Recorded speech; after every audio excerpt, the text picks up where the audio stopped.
You can just start with a brief introduction. Okay, my name is Rebecca Pry. I am a freelance illustrator, muralist, and designer. I graduated from RISD in 2013 with a BFA in illustration.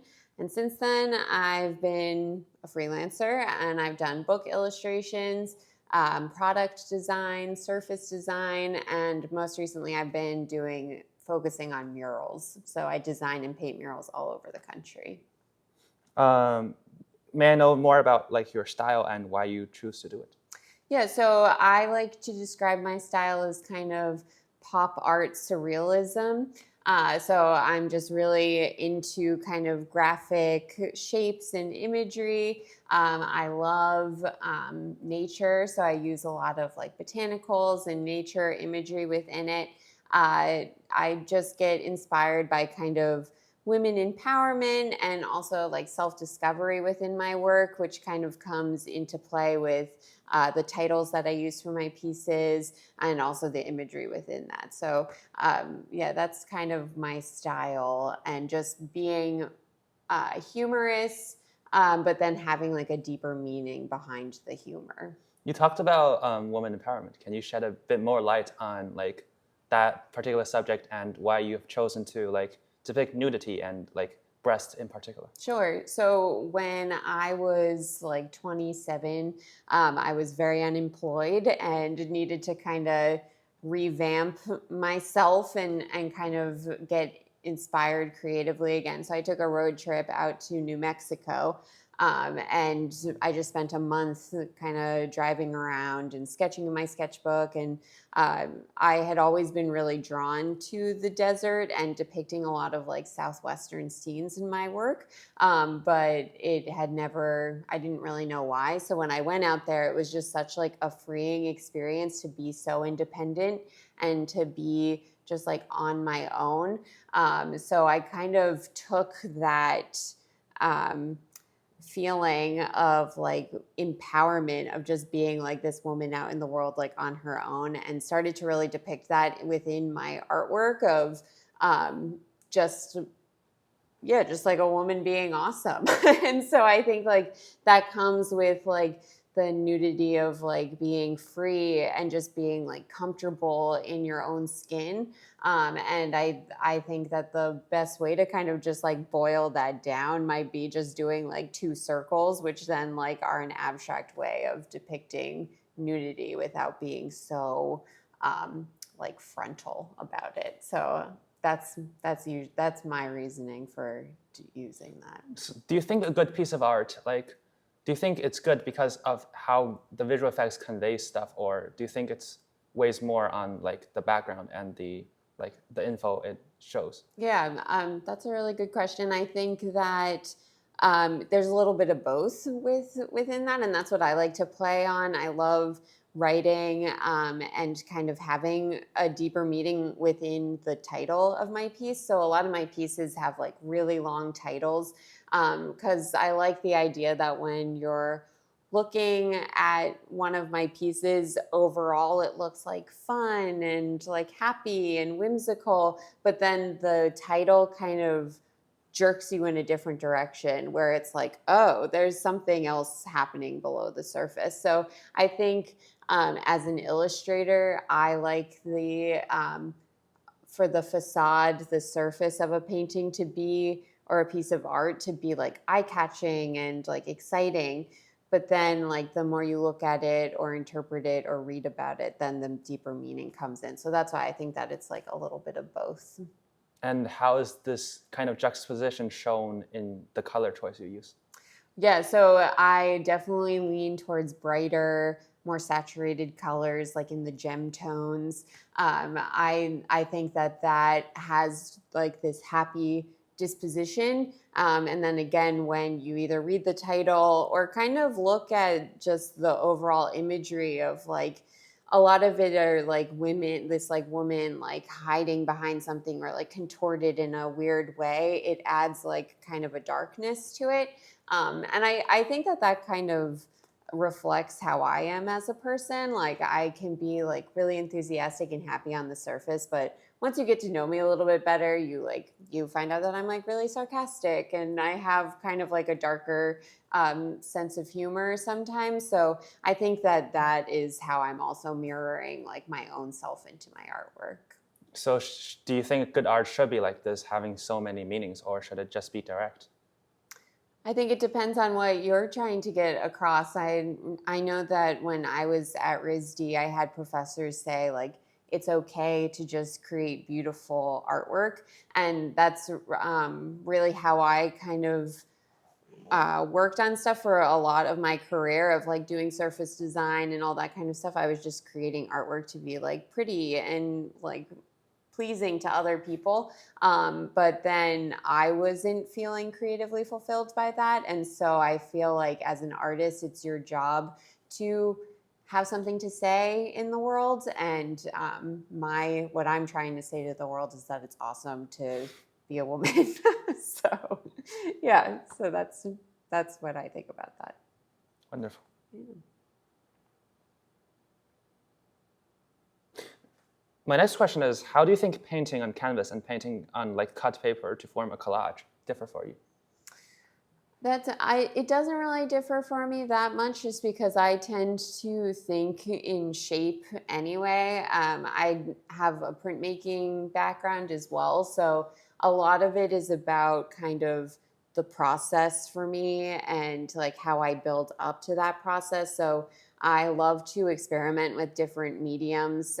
So one, I don't get bored in what I'm doing, but then also to see how my style can kind of be manipulated throughout those. So how I treat like a cut paper piece is really similar to then how I like do a painting where I like put in larger shapes first and build off of that. So I think just playing around in different mediums helps me discover new things about my own style or about my own work or just experiment in different ways. But don't you think like doing collages or like your style has more restraints in terms of expressiveness? Because it's so like shape oriented? I don't think so. I think like I still play around a lot with like pattern and mark making. I think just the way that I can get a lot of depth within just like abstract shapes is exciting to me. And it has caused me to think in different ways. Like now I'm starting to play more with like really intense shading, but I'm still playing around with just the idea of shapes. So my work 10 years ago feels totally different than what I'm even doing right now. So it's just kind of all a part of the process of like evolution. So how exactly did it evolve? Just between a lot of traveling, so I'm getting inspired by different things. I am always drawing. I'm always like creating personal artwork. So a lot of it just has to do with like being bored of something that I've done and wanting to add on top of it. A lot of it just has to do with the people that I meet. Like I'm doing a lot of murals now, so I'm meeting more artists. I'm being able to like talk to more people about art. So I think that that's like influencing me a lot too. May I know the price range of your work? Sure. So with illustrations, I guess it can range from literally like $10 to like $250. A painting can go for like $600, but then murals, I've done murals that it was $60,000. So it's a huge range. Yeah. So what do you think are the qualities that like a good modern art should have for it to sell? I think just really being confident in what you want to get across. So I don't 100% know what it is that people look for in art to sell, but I know that when I am making artwork to sell, I want it to be something that I'm proud of and I can stand behind. So that's what makes me excited about stuff is like the artwork that I want to sell, I'm excited about it. And so I don't 100% know what modern art needs in order to sell, but I think just like a individual viewpoint that is different from what's out there right now. But do you not think it's unfair for you to sell your works at this price while like someone who stuck a banana on the wall could sell so much more? Yeah, I mean, I do think like that's what I don't understand about it. And so I think it's important to kind of find your niche of people that love your work and want your work. Like I used to do a lot of like sales, like sidewalk sales and markets and stuff, and I would have repeat customers, and so I knew that I was like relating to somebody, and I think that that's like what needs to happen. So the person that got a banana found their niche and that's how they were able to do it. But yeah, I'm not that well versed in like the gallery world, so I'm not 100% sure what it is that they look for.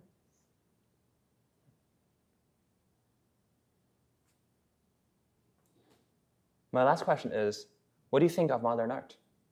I love modern art. I think that modern art is a really broad, it's a huge umbrella of what that actually means. So I think I'm not a huge fan of like the minimalism modern art stuff where it's just like a white canvas on a wall. Like I can understand what that plays in the role of like art history and stuff, but I'm more interested in like the stylistic viewpoints of different people. My favorite artist is David Hockney. So I think that he has a huge impact on what my work is like. But I just think kind of putting your own twist on something on the everyday and just like really looking at the world around you and like putting that in your own style is what inspires me about modern art or whatever that means. What do you think it's lacking the most in our art world? I don't know. I think that it might even just be like too saturated with artists. There's so many people that are like making art, and there's so many ways to like show art that you almost get it almost gets watered down. So people who are actually like really amazing and really talented don't get the time of day because they don't fit into the algorithm or something. So I think that that's like what the problem is, that there's just like a lot of talent out there that aren't being recognized. Do you think art should be made for money or for the artist himself? I think it should be made for money for the artist's sake so that they can make a living on what they love to do. But I also think that there needs to be some sort of balance, because that's been something that I've struggled with as like a working artist is still feeling happy creatively and wanting to make new work when it's like my job to be creative and to make work. So it's finding that balance. But I think it would be great if artists could be making the money that they deserve to make off of their art. A lot of artists make art based on like their own cultural heritage or their personal experiences, like Ai Weiwei, and that becomes very controversial. Or a lot of people don't even get known just because of doing this, because it's too narrow, while other artists portray like worldly problems and that get known more. So do you think artists should, like for the sake of being seen and being popular, do their art in a way that the trend goes? I don't think so. I think it's important to be looking at where the trends are, but I'm also saying that from like a designer's standpoint, where I do have to be looking at trends and kind of know, like if I'm doing surface design, like what is it that people are buying? So that's why my head is kind of stuck in both places, because I am thinking in a designer's head, but then also in like a fine art head. But I think that you should just be doing what it is that you're excited about and happy to do, and maybe you'll be lucky, and that is where like the trends go. I don't think you should be trying to like pigeonhole your way into a particular trend, because trends come and go So you quickly. think modern art is based more on luck but less on personal like skill? I don't think it's like not. I think the people who tend to sometimes get more like recognized, it might be luck. it might be who you know. But there are a lot of people that are super talented. Like, I'm thinking right now just of like Edward Hopper. He was like super talented and knew how to paint, but his style became really trendy, like, and popular right at the time that he started showing artwork. So like there's a little bit of luck in that. And then there's There's a lot also of luck. like, yeah, and then there's also like a lot of talent in the stuff that he made. And now he's one of like the most famous artists to ever live. So it kind of, I do think that there is like some luck in it, but it's also like the hustle. If you put a lot of hustle into it, your luck Like may Duchamp. change. Yeah, yeah, exactly. So yeah, but that's what I have to say about that. Okay. Yeah. Thank you. Cool. Thank you. That was fun. Wonderful. Thank you so much. Yeah.